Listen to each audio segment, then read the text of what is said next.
Hi, I'm Andrew Moore, the Project Manager for Clubs Tasmania, and welcome to our winter webinar series, episode 8. Today, we're lucky enough to be hosting Kerry Johnson from Complete Information Solutions, and he's going to help us work through how to manage club finances and not spend too much money, which we know is really, really important in the community club industry. So, welcome, Kerry. Good day, Andrew. How you going? I'm not too bad for a very chilly Wednesday. But the sun's out, mate. It's all good. The sun's out and we're on the other side of winter, so there's less time left till spring than there is winter. So Kerry, today we're playing our role in strengthening the community club industry, as you are, and one of our roles is to work with the government and community sport and recreation to increase investment in the community club industry, to increase employment in the community club industry. And another one of our important roles is to support clubs to reduce their costs, increase their revenue, and build capacity by reducing the workload on the volunteers. And so the intention and purpose of today really is for you to use your expertise, go through some strategies of how clubs can manage club finances and not spend too much. And then at the end of it, we'll outline some details around how they can engage with your business, as I said, to help reduce their costs. That's correct? Absolutely, Andrew. Yeah, and we've got a wealth of experience, I guess, in working in the club space. We've been working with a number of clubs, RSL clubs, golf clubs, sporting clubs for a period of time now. So we certainly have a pretty good understanding of what goes on in the clubs, and particularly some of the creative ways that people think of revenue generation that we see. So all good. Yeah, and look, one of the things that we know that we're consulting, we've got over 160 members now. We've also got a database of 480 RSLs, sporting and community clubs that we work with. And we've noticed there's been a massive shift in the skill set of volunteers. So volunteers are declining. That's been a sort of a shift in society, really. So people are volunteering less and they're volunteering for less time.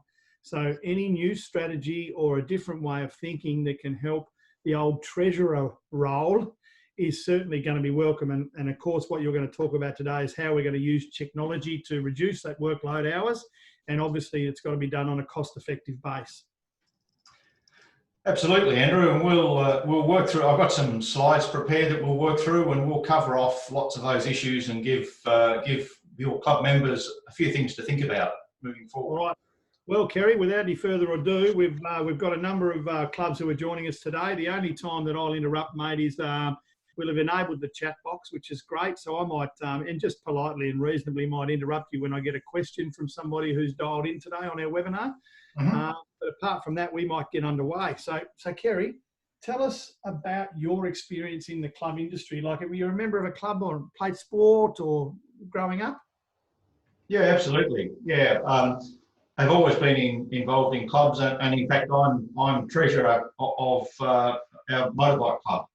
So I'm certainly active in that space and well understand what the processes are around managing club finances. Well, tell us about like sort of the old model, Kerry, how it might have been, say, 5 or 10 years ago, of how like a treasurer's role might have looked or sounded out there in clubland. Yeah, look, and I guess, and again, I can talk about this real life experience, because when I took over as treasurer of our club a few years ago, it had been with the same treasurer for probably the last 15 years, and nothing had changed in that time. So it was very much paper based. It was based around paper receipts being written out. Membership was managed in more recent years, was managed in an Excel spreadsheet. The club finances, they in terms of the reporting that was being done, they didn't conform to what is expected of club management in today's environment. So transparency is always a problem, and as I'll talk about a bit later, but certainly something I experienced was the problems of handover.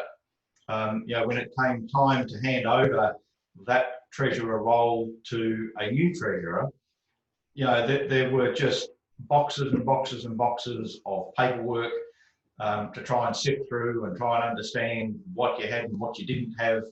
and trying to organise the membership. So there was, it was quite a tedious process, and it's certainly an area that I'll cover on a bit later in this presentation. Oh, well, that's great, because I've actually had Lachlan dial in for today, which is brilliant. Thank you, Lachlan, for your help. And he's just sort of mentioned that he's joined up today because he's taken on the treasurer role in a cricket club up in Tassie's Northwest later in the year. And he's actually asking that question about, the handover process. There hasn't been one, and he's worried and anxious. So again, as we unpack through the slides today, Kerry, we have some answers. And yeah, yep, and we've certainly got some experiences that we can draw on. We've sometime in the last 12 months engaged with one of the cricket clubs in the south, and they were needing to get better record keeping about their finances. They were running bar activity of a weekend that they needed to capture information on, and of course that bar activity is managed by casual people who aren't necessarily familiar with all of the correct processes to follow. So it was a case of having to implement systems that gave them the management they needed, but also solutions that were easy when you had this interchange of casuals coming and going over only a couple of days in the weekend, and how you manage that. So certainly we've got lots of experiences we can draw on in this space. Okay, well, as I said, we also know that the club industry has changed and shifted in the last 10 years dramatically. There's increased obligations around compliance and legislation. Your recording and your accountability processes have certainly increased, and I know, some of those comments coming through. Thank you, Tanya, and thank you, Jason. They're also supporting that there is a need to change the finance model.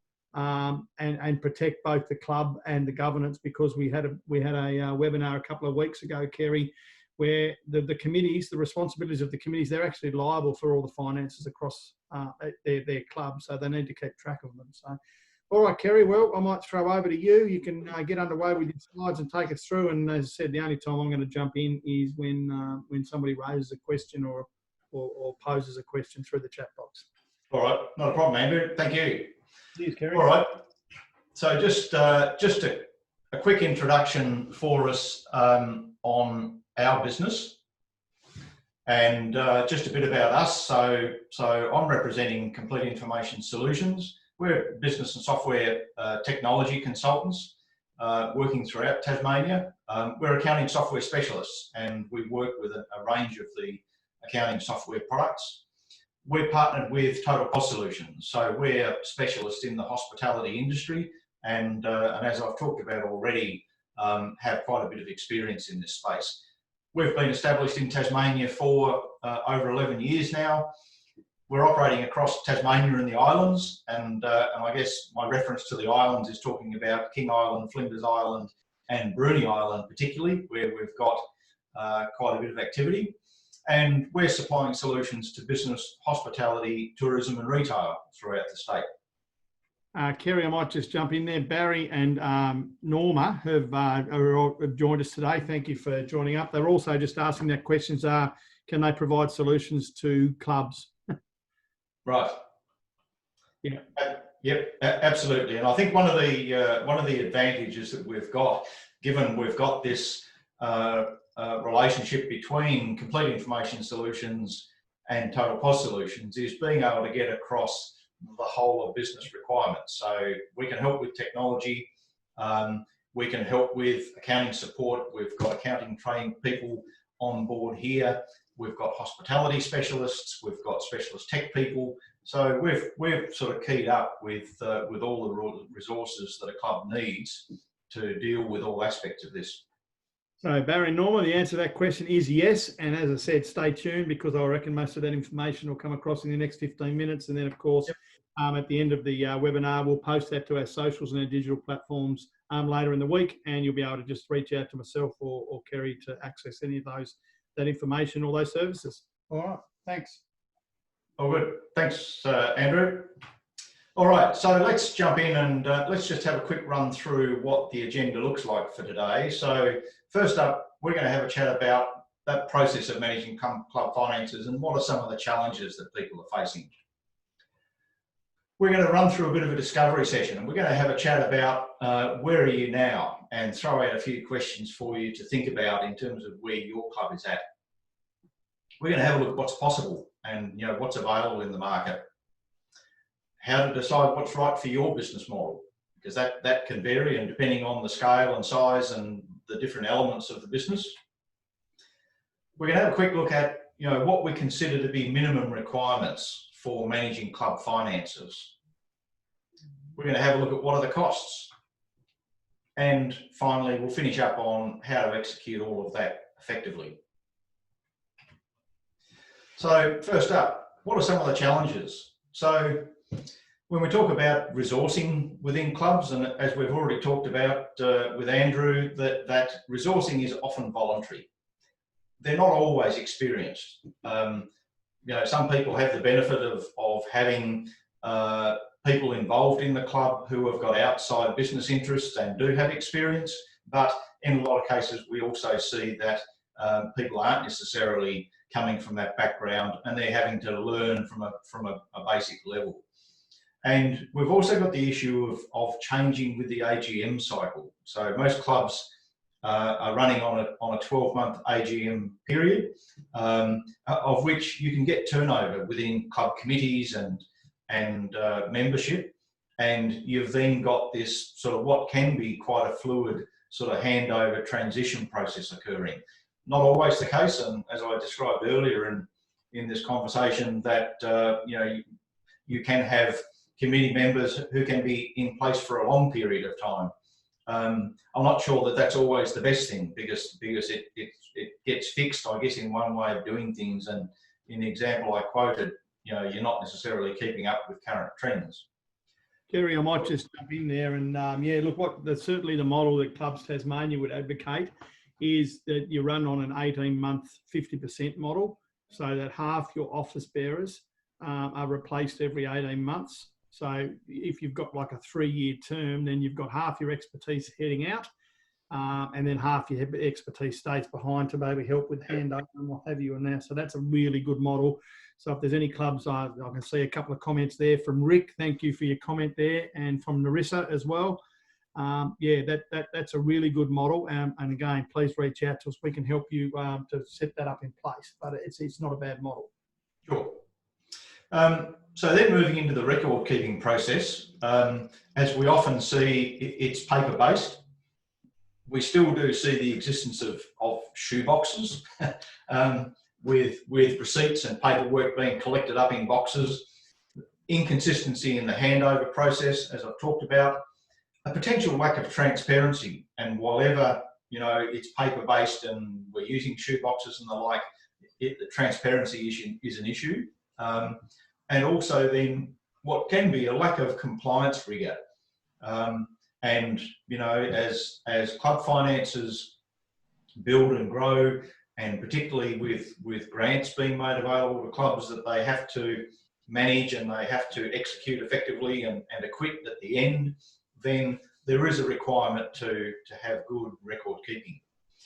And then we introduce risk, and I guess periodically in the media, we do continually hear of financial misappropriation occurring within clubs, and also not meeting compliance requirements. And that can either be that the clubs are an incorporated body and they have to report annually, or they're an association, or they've got their own constitution that they operate to. So it's still something that we see, particularly constitutions. We see a lot of scenarios where a constitution was written 5 years ago, 10 years ago. No one even reads it now. Some people don't even know where it is. But that club was formed on the basis of that constitution, and they still have compliance requirements. Kerry, I've just got a couple of comments. Noel, thank you for jumping in there, as well as Peter. They've sort of just mentioned that their constitution is maybe 10 years old, question mark. Mm-hmm. So to Noel and Peter, we've certainly got an updated copy of constitutions. They really, they contain probably 3 or 4 key legal parts to a constitution. It doesn't have to be more than 2 or 3 pages long. So by all means, at the end of the PowerPoint, reach out and you can grab those details and email us, and we can send you an updated copy that you can just pop your own club constitution onto and update that vehicle there for Peter and Noel.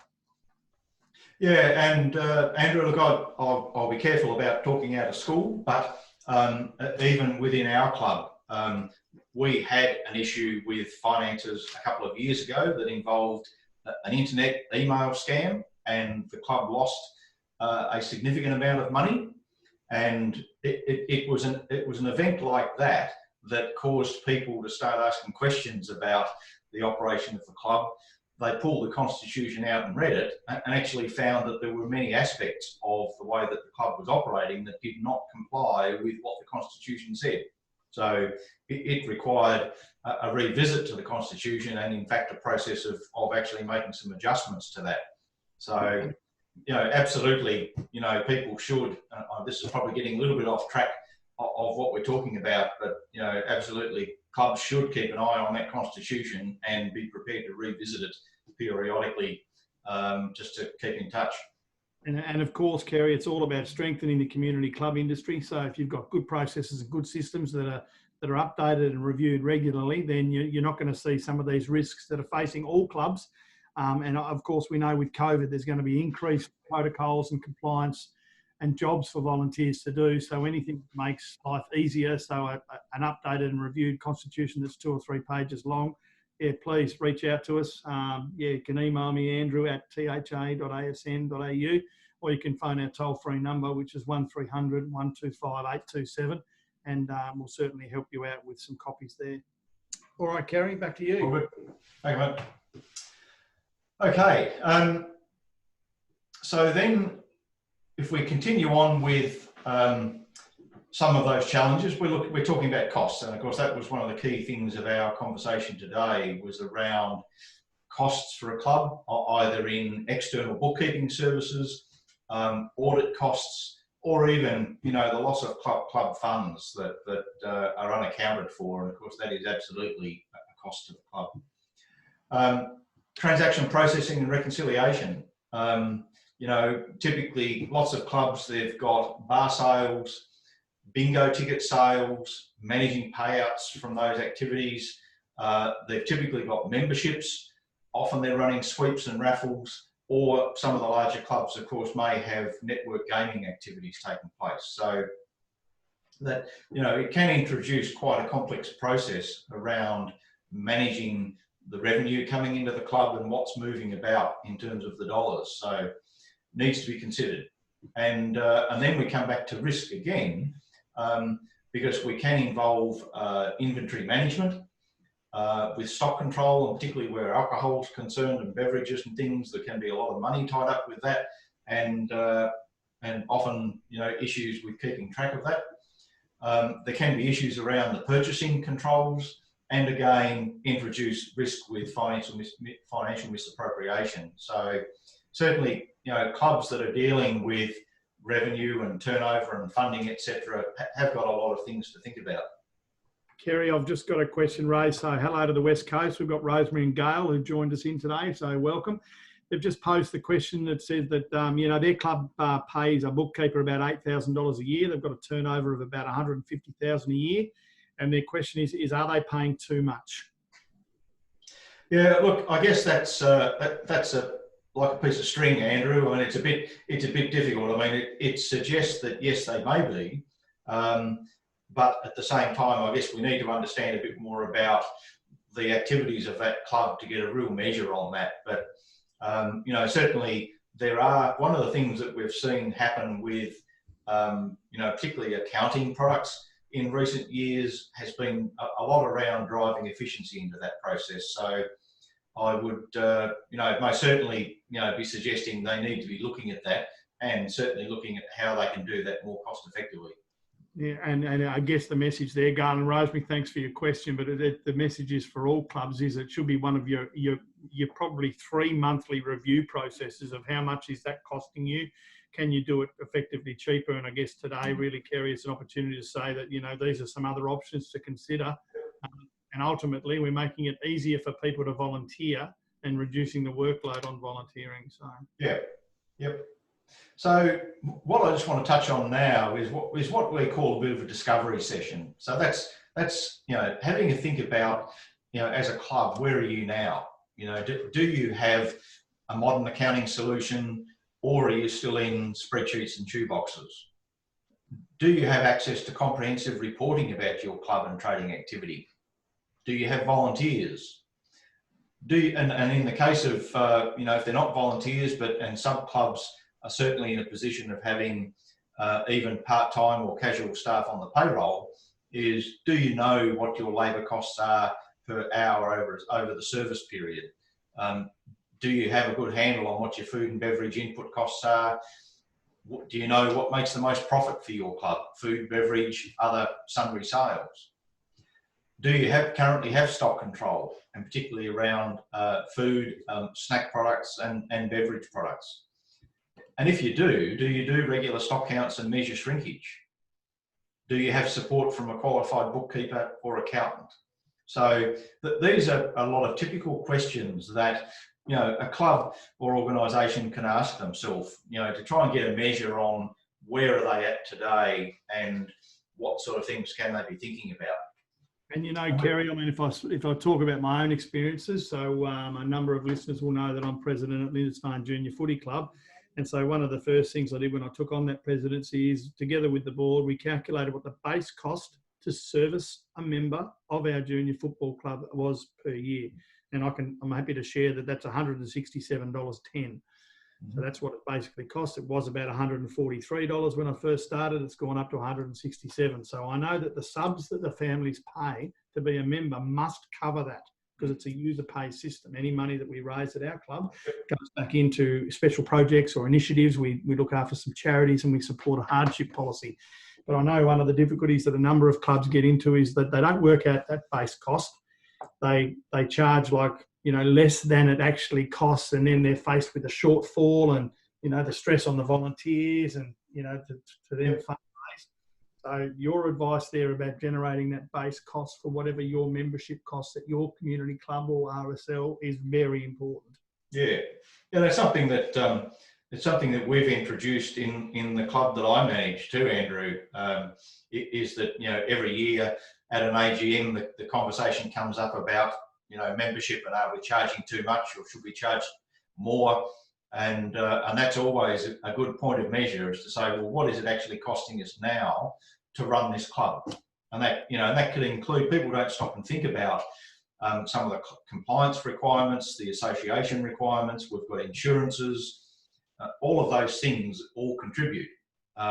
So absolutely, clubs need to get a measure on that and have a clear understanding of what those operational costs are.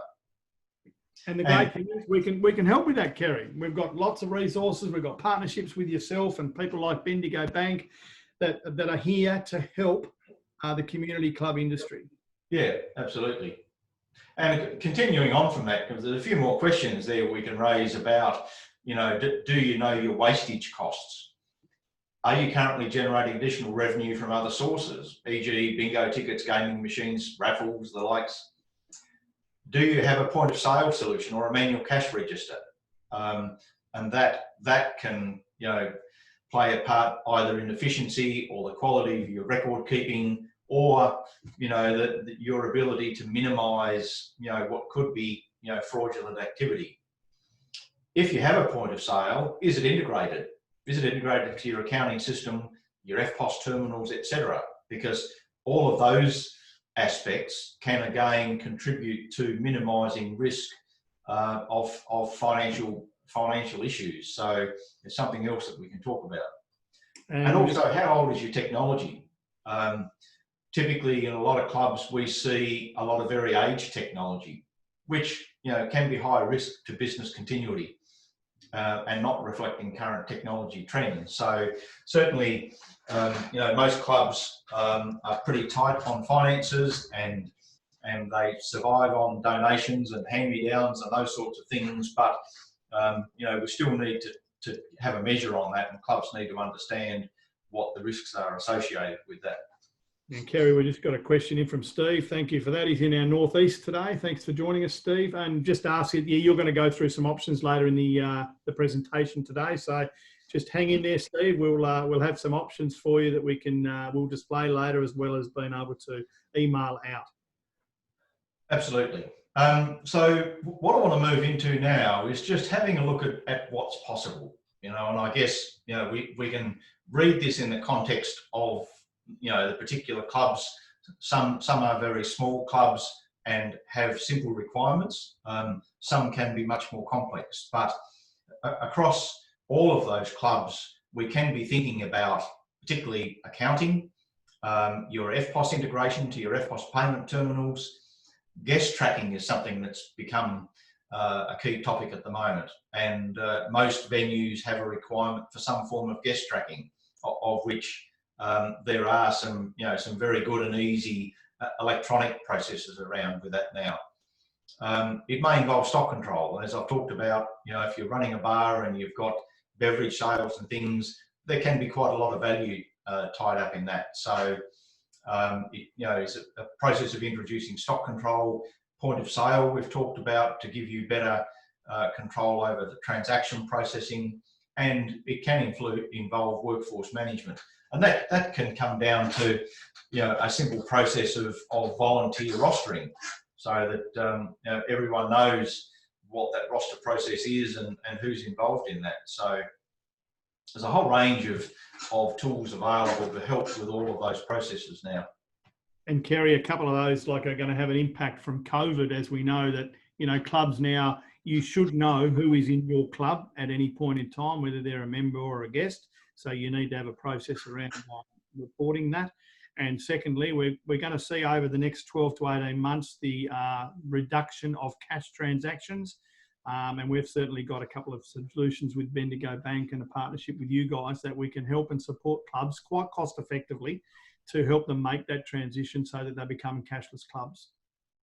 Yeah, absolutely. And of course, one of the things being, and we've certainly seen the same thing, has been a really big shift, both by businesses to move to FPOS transactions, exclusively 100%.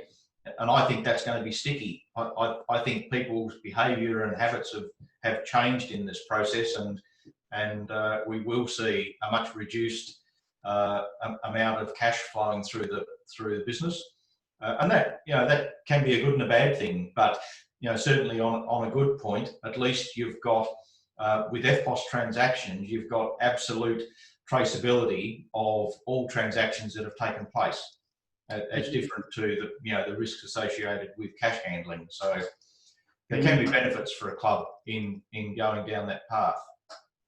Yeah. So what I just want to touch on now, Kerry, if I could, we've just got a couple of comments there. So Natalie from Boat Harbour, which is great, and Leanne from down in Hobart. They've just made the comments that they've made the shift to paperless or cashless this year, and their comments are about reducing the workload on volunteers. They don't have to count the money. They don't have to then take it to the bank. So what Leanne says there, that she's saving 4 hours a week because it's all recorded electronically. So yep, absolutely, and it's those sorts of efficiencies and things that clubs are needing to take advantage of, and as we well know, that it's well publicised that volunteer hours are diminishing, and it's getting harder and harder. People have got busy lives, families and the like, and it's getting harder and harder to get volunteer time. So it is a case of needing to manage that as best as possible and have a club operating efficiently. So Andrew, what I want to move into now is really at the core and at the basis of everything we're going to be talking about today is around getting in place what is a basic accounting system.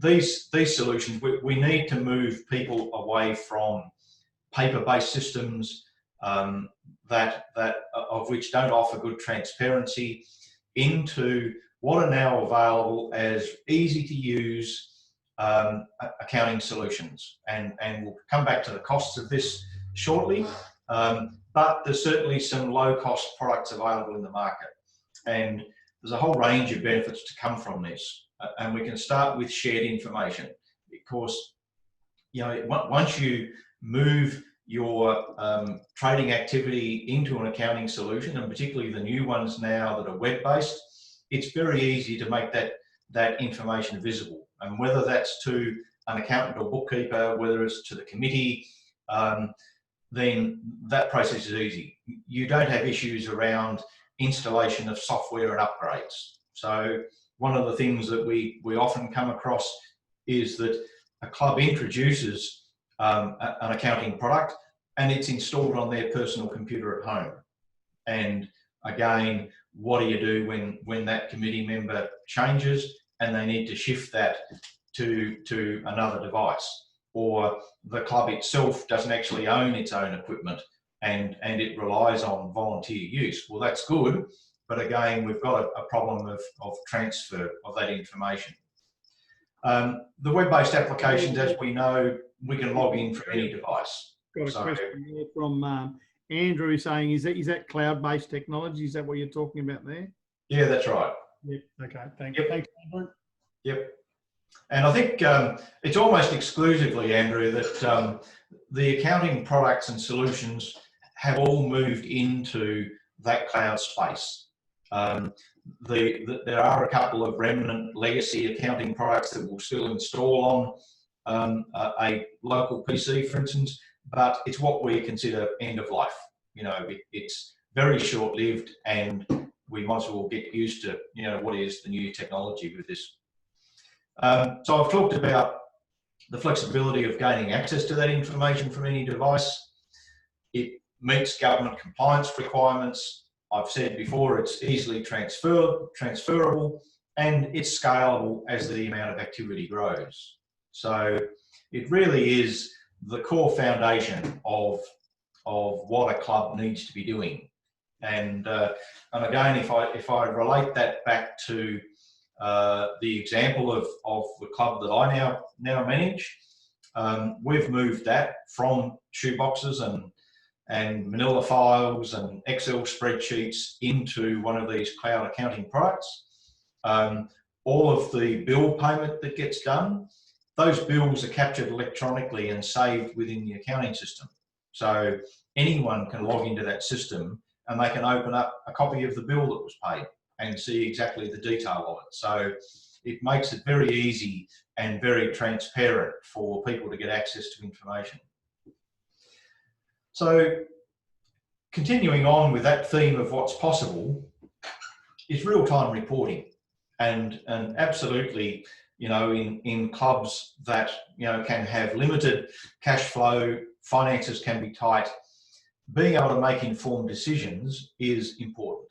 Being able to see and measure trends, being able to monitor cash flow, being able to identify problems quickly if they're cropping up, and supporting committee and board reporting.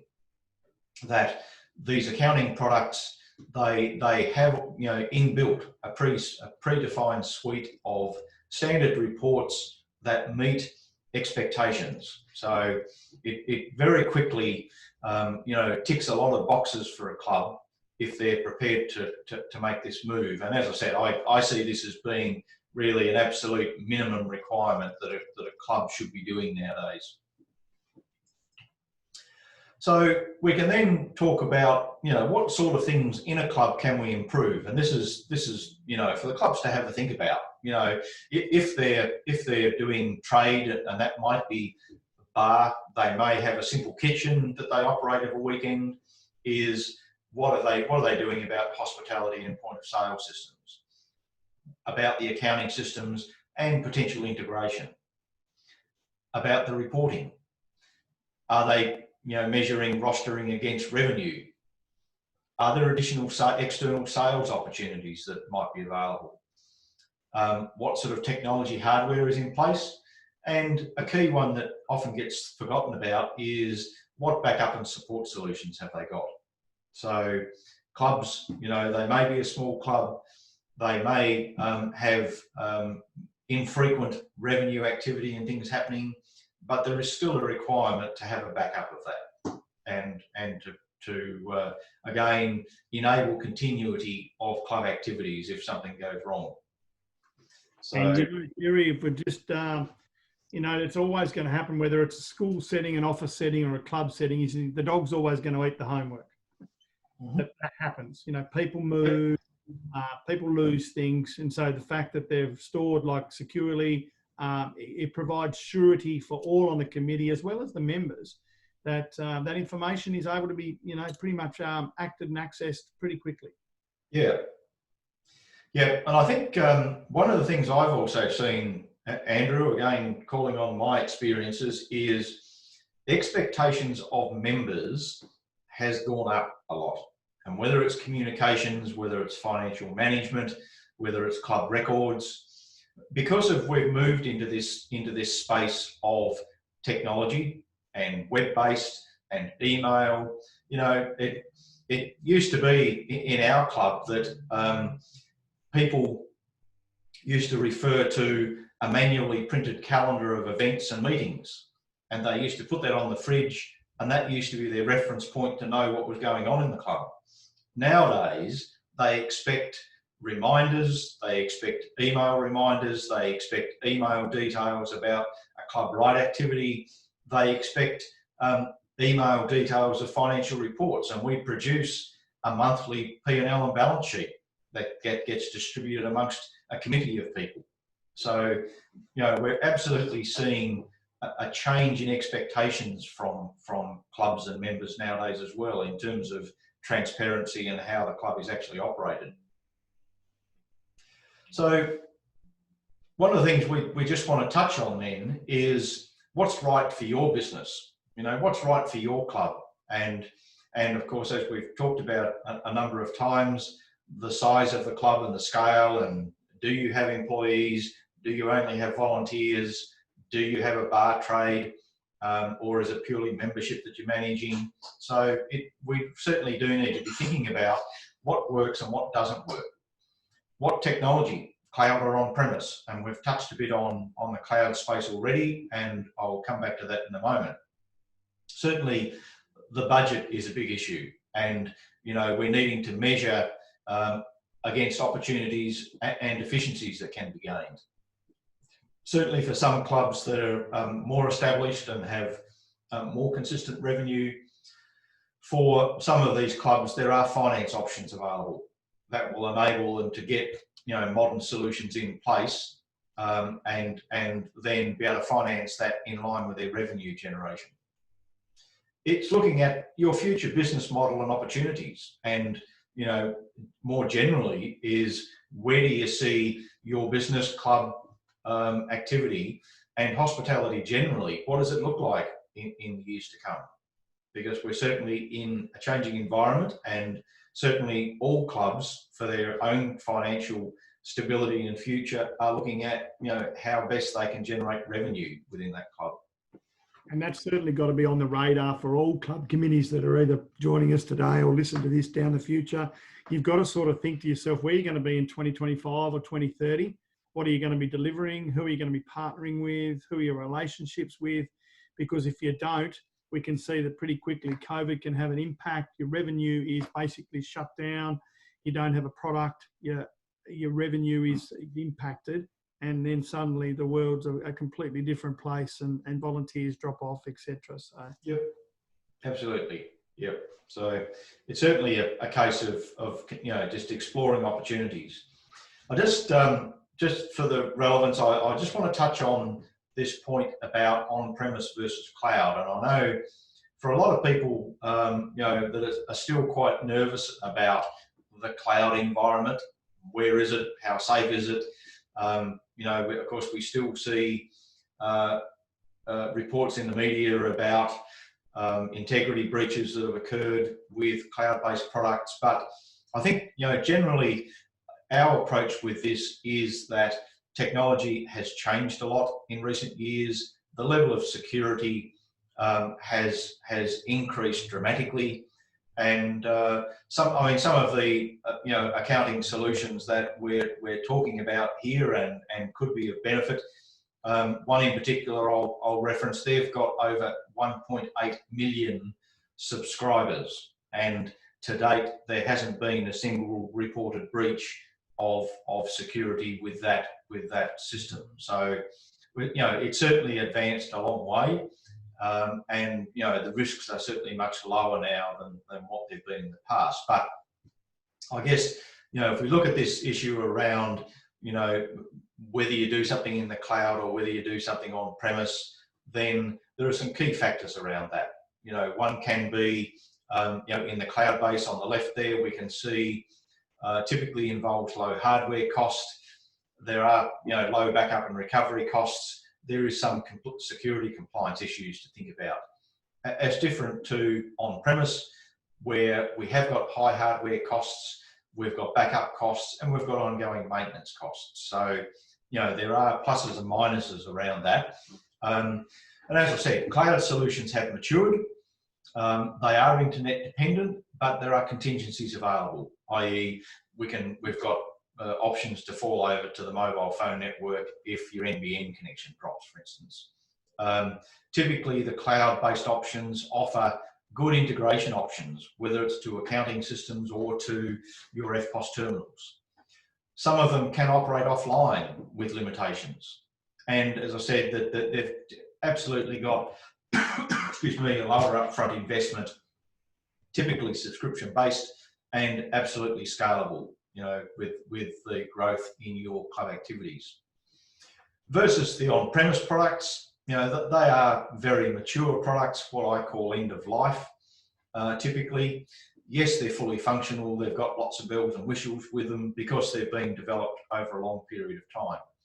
Yes, they're robust typically and always available because they're installed on premise, but they come with a higher upfront investment and maintenance costs, and they've got limited scalability. So it's more difficult to start out small and grow as you want to increase your business activity, as different to the cloud-based products, which absolutely scalable from the start. So certainly pluses and minuses, but I would say nowadays probably better than 90% of what we do in business, clubs and hospitality is cloud-based products.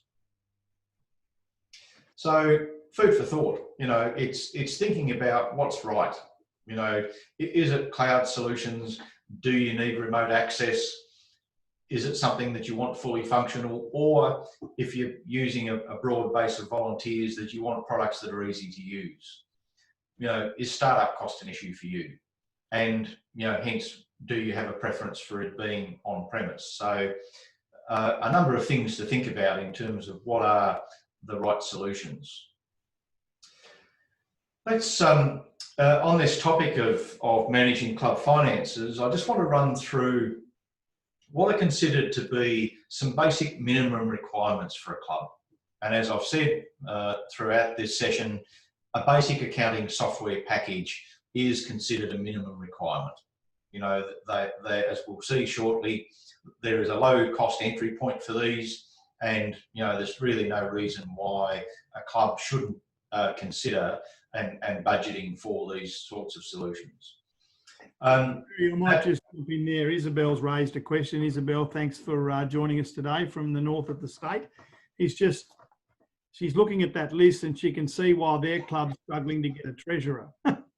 So she's done a little emoji there with the LOL. But yeah, if you look at that list, if you did that the old manual on-premise way, there's a lot of roles there, but an IT solution, cloud-based service can be doing a lot of that for you quite quickly and cost effectively, Kerry. Yeah, absolutely. And it can be an automated process. And I guess we can look through this, with a manual thought in mind, that if we start out at the top and we say, yes, we've got a basic software package, that on a daily basis, we are recording the sales activity, whether that, and with some split up typically between bar, food, snacks, gaming, membership, etc. That if you've got an FPOS terminal and or you're trading in cash, that is reconciled daily, and in the case of cash, that it's banked at least weekly.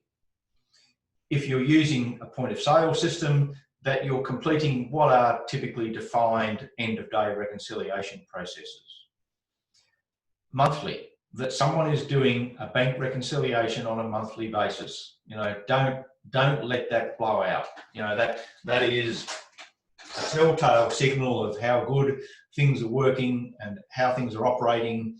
And it's also a key measure for your financial reporting to committees and boards, etc., is to know exactly what's happening in the bank account. That, you know, in the event that you might have debtors and creditors, and I guess if you're running a bar, you've probably got creditors for beverage supplies and snack supplies and those sorts of things. I know some clubs and RSLs, they actually, you know, run debtors. They let members run up tabs, or they have all sorts of trickery going on around bill payments and club raffles and competitions, etc. So it's keeping on top of that sort of activity.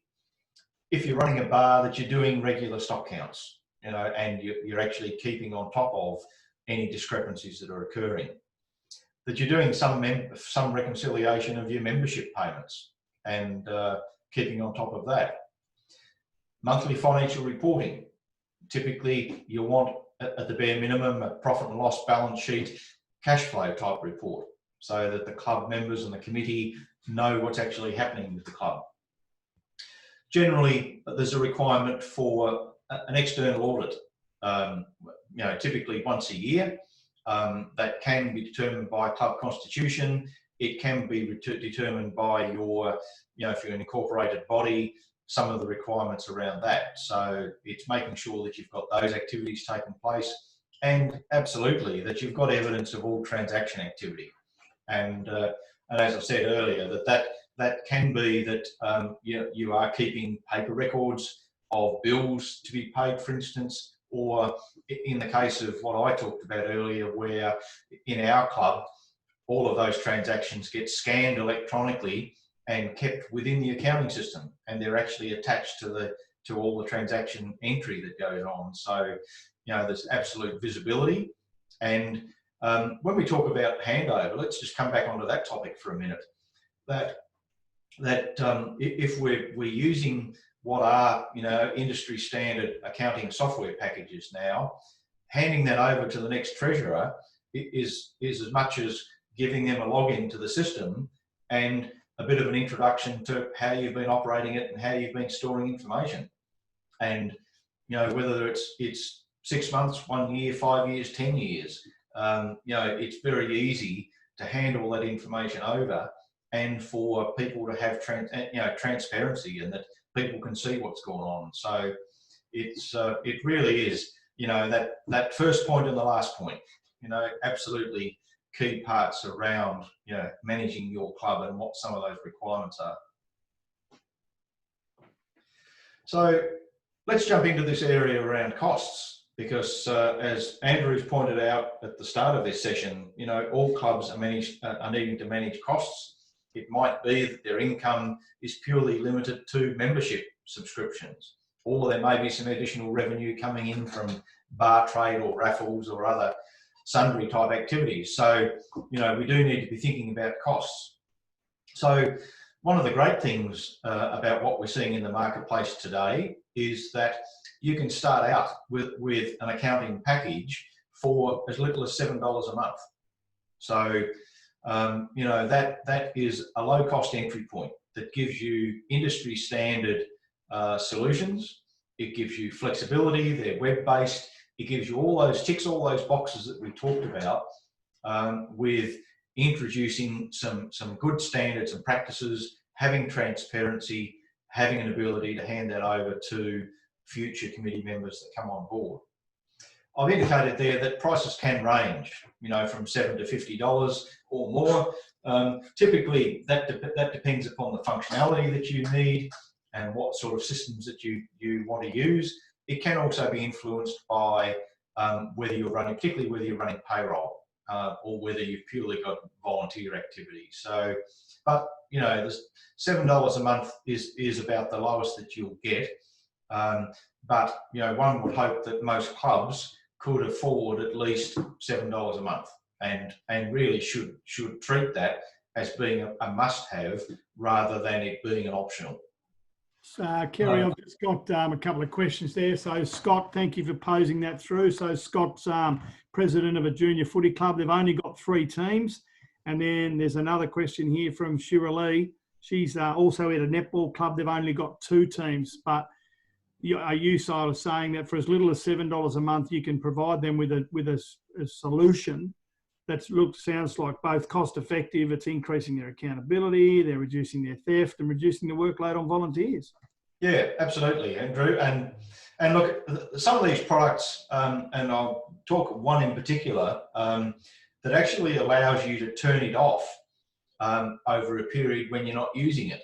So it could well be, if you're a club that is only operating, for instance, during the summer months, you're a cricket club or you're a footy club running through the winter months, it can be that you can start out on one of these systems, you can use it for 6 months, and then when you go into a hiatus for a period, you can actually shut that down over that period and then start it back up again when you come back in the start of the season. So there's certainly some really flexible options for people around how they manage these sorts of costs.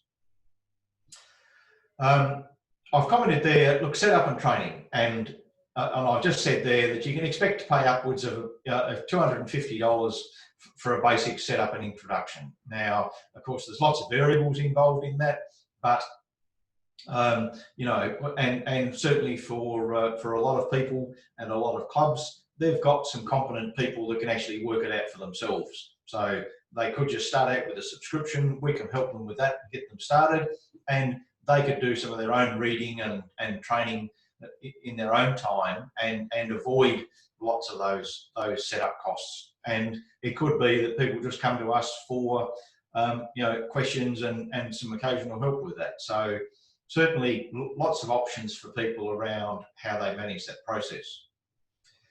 And I've made a comment there about what are formal sort of bookkeeping services.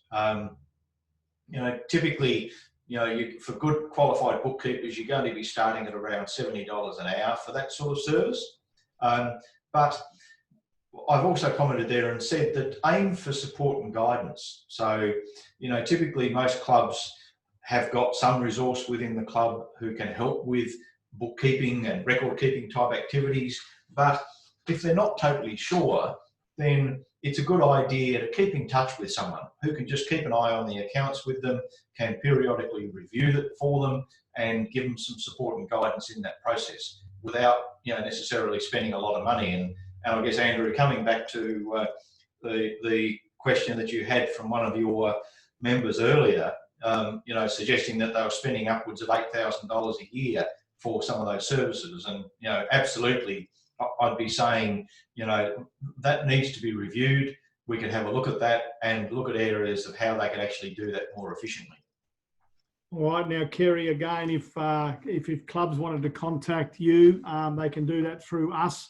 We can refer you on. We've got a number of flyers for winter, which is great. You can contact us on our toll-free number, 1300 125 827. You can send me an email, andrew@tha.asn.au. And how do they get in contact with you, Kerry? So we'll come to that now, Andrew, because and I'll just finish off here. Monthly cost summary, so we can see there that you can have a variety of costs, and it's really a need to sort of understand what the business requirements are. How to execute. Know your pain points, know your opportunities, come up with wish lists, consider cost benefits, consider available technologies, find the right solution partner. And hey, that's what we're there for. That's what Andrew's there with Clubs Tasmania. Get buy-in from the team and commit to that change.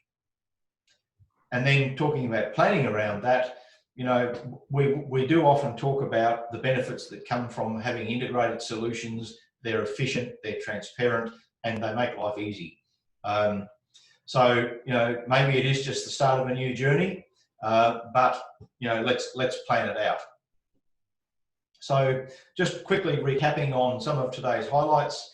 We've introduced basic accounting software at a minimum. We've talked about integration for efficiency. We've talked about making informed decisions and having good transactional activity, gaining insights. Robust solutions, plan your solutions, and seek help when you need it, and capitalise on others' experience. And you know, Andrew's there, we're there, so there's lots of people around that can help with this. So just quickly, there's a special offer that one of the accounting providers has made, Reckon. So Clubs Tasmania members and participants can access the Reckon One accounting solution from as low as $7 a month, and they'll give you 3 months free. So certainly we can help with that process, and there's lots of offers around to help clubs get set up with these solutions.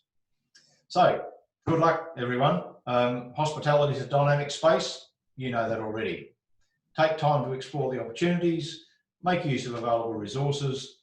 We're all here to help. So you can contact us, as Andrew's mentioned. You can drop us a line, Total Cost Solutions, on 1300 247 770, or Parent Business Complete Information Solutions on 1300 247 427. We're there to help.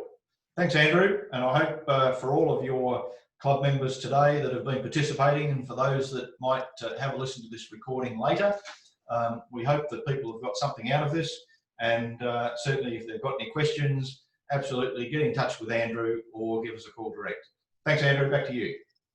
No worries, Kerry. And again, thank you to everybody who's participated and dialed in today, or also if you're listening to this down the track on our website or our Facebook page, you've got our details, 1300 125 827, or you can email me, andrew@tha.asn.au.